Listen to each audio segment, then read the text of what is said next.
السلام علیکم ورحمۃ اللہ وبرکاتہ نحمدہ ونصلی علی رسولہ الکریم۔ منتخب دعائیں کا سبق بھی الحمدللہ ہمارا چل رہا ہے۔ کافی ٹائم کے بعد آج منتخب دعاؤں پہ میں نے ویڈیو بنائی۔ تو یہاں منتخب دعائیں میں ہم پہنچے تھے، لاسٹ ٹائم ہم نے پڑھا تھا اذان سنتے وقت کی دعا، یہ ہم پڑھ چکے ہیں، اور آج ہمیں پڑھنا ہے اذان کا جواب۔ دیکھیے، اذان دینا سنت ہے، اذان دینا شریعت میں سنت ہے، سنت کے درجے میں ہے، اور اذان 5 وقت کی ہر نماز سے پہلے دینا سنت ہے۔ اور جمعہ کے دن چونکہ 2 اذانیں ہوتی ہے، چونکہ ایک تو ظہر کی اذان، پھر جمعہ کی اذان جو خطبے سے پہلے پڑھی جاتی ہے، ٹھیک۔ تو عید کی نماز میں کوئی اذان نہیں ہوتی ہے، جنازے کی نماز میں کوئی اذان نہیں ہوتی ہے۔ ہاں، جب بچہ پیدا ہوتا ہے تو اس وقت اذان دی جاتی ہے، جب بچہ پیدا ہوتا ہے تو اذان دینا سنت ہے۔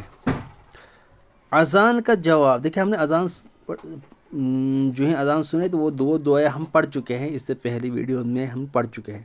اب ہے اذان کا جواب۔ جو کلمات مؤذن کہے، کیا جو کلمات مؤذن کہے، مؤذن ہوتا ہے اذان دینے والا، اذان دینے والے کو مؤذن کہتے ہیں۔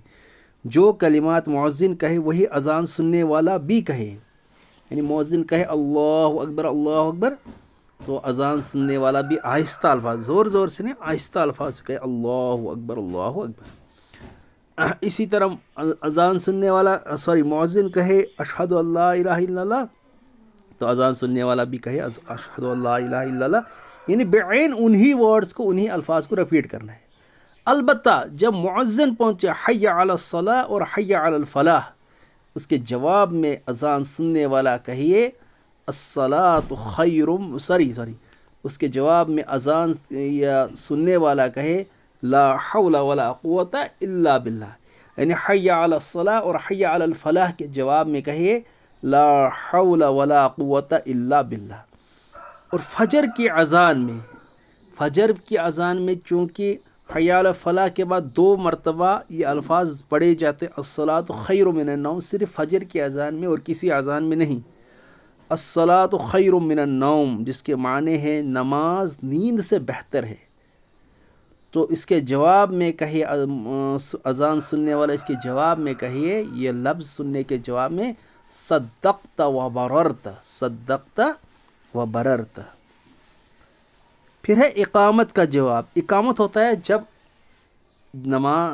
فرض نماز پڑھتے ہیں نا جماعت کے ساتھ، تو جماعت کے ساتھ جب فرض نماز پڑھتے ہیں تو مؤذن یعنی اذان سننے والا بھی وہی الفاظ کہتا ہے جو اذان میں کہے جاتے ہیں، وہی الفاظ اقامت میں کہے جاتے ہیں۔ اقامت دینے والے کو مکبر کہتے ہیں، چونکہ اقامت کو تکبیر بھی کہتے ہیں، اقامت تکبیر دینے والے کو مکبر کہتے ہیں۔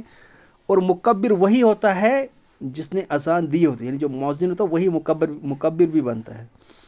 تو مکبر تکبیر نماز جماعت سے پہلے جو تکبیر پڑھی جاتے ہیں تو اسے اقامت کہتے ہیں، اور تکبیر کہنے والے کو مکبر کہتے ہیں۔ تو کیا ہے کہ مکبر جب اللہ اکبر کہے تو پھر وہی الفاظ اقامت کا جواب بھی مثل اذان کے، یعنی جو اذان میں جواب دیتے ہیں، اذان سننے والا جو جواب دیتا اذان کہتے وقت، مؤذن جب اذان کہتا ہے تو اقامت کہتے وقت بھی مکبر جب اقامت کہے تو وہی الفاظ ہمیں کہنے ہیں۔ البتہ چونکہ اقامت میں حی علی الفلاح کے بعد 2 مرتبہ الصلاۃ خیر من النوم پڑھا جاتا ہے، ایکسٹریملی سوری، اقامت میں 2 مرتبہ قد قامت الصلاۃ کہا جاتا ہے، مجھے غلطی سے نکل گیا۔ اقامت میں حی علی الفلاح کے بعد 2 مرتبہ قد قامت الصلاۃ کہا جاتا ہے، تو اس کے جواب میں تکبیر سننے والے لوگ جو ہیں کہیں، مطلب زور سے نہیں کہنا ہے، اندر سے کہنا ہے، دل میں کہنا ہے، آہستہ آواز سے، دھیمی آواز سے کہنا ہے، یہ اقامہ اللہ و ادامہ، کیا قد قامت الصلاۃ کے جواب میں کہنا اقامہ اللہ و ادامہ کہیے۔ اور اذان جب ختم ہو، اذان کے بعد کی دعا پڑھنی حدیث میں آئی ہے، بخاری شریف میں آئی ہے، مسلم شریف میں آئی ہے، فرمایا اللہ کے نبی صلی اللہ علیہ وسلم نے جو شخص اذان کے بعد کی دعا پڑھتا ہے، آپ حدیث کی کتاب اٹھا کر دیکھیے، فرمایا میرے اور آپ کے پیارے نبی رسول اللہ صلی اللہ علیہ وسلم نے جو شخص اذان کے بعد کی دعا پڑھتا ہے قیامت کے دن مجھ پر واجب ہے میں اس کی شفاعت کروں۔ جس کو حضور صلی اللہ علیہ وسلم کی شفاعت جس پر واجب ہے اس پر کیا ہے، اس کو ڈھونڈنا ہی پھر کیا ہے، اس کا کہنا ہی پھر کیا ہے۔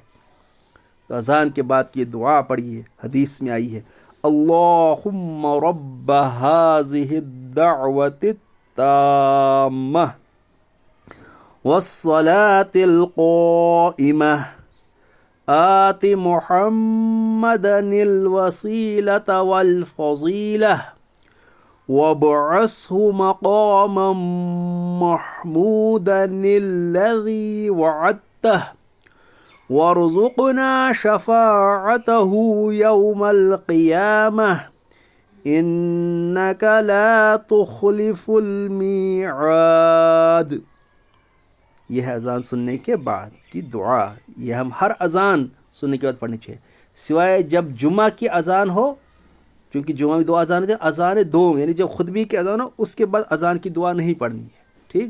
اس وقت اذان کا جواب بھی نہیں دینا ہے، نہ ہی اذان کا جواب دینا ہے خطبے کی اذان میں، اور نہ ہی اذان کے بعد کی دعا پڑھنی ہے، باقی ہر اذان میں ہر اذان کا جواب دینا ہے سوائے جمعہ کے اذان کے، چونکہ اذان دوم کے سوائے ہر اذان کا جواب دینا ہے، اور ہر اذان کے بعد کی دعا پڑھنی ہے سوائے جمعہ کی اذان کے جو خطبے سے پہلے پڑھی جاتی ہے اذان، اس اذان کا نہ ہی جواب دینا ہے اور نہ ہی اس اذان کے بعد دعا پڑھنا ضروری ہے، ٹھیک۔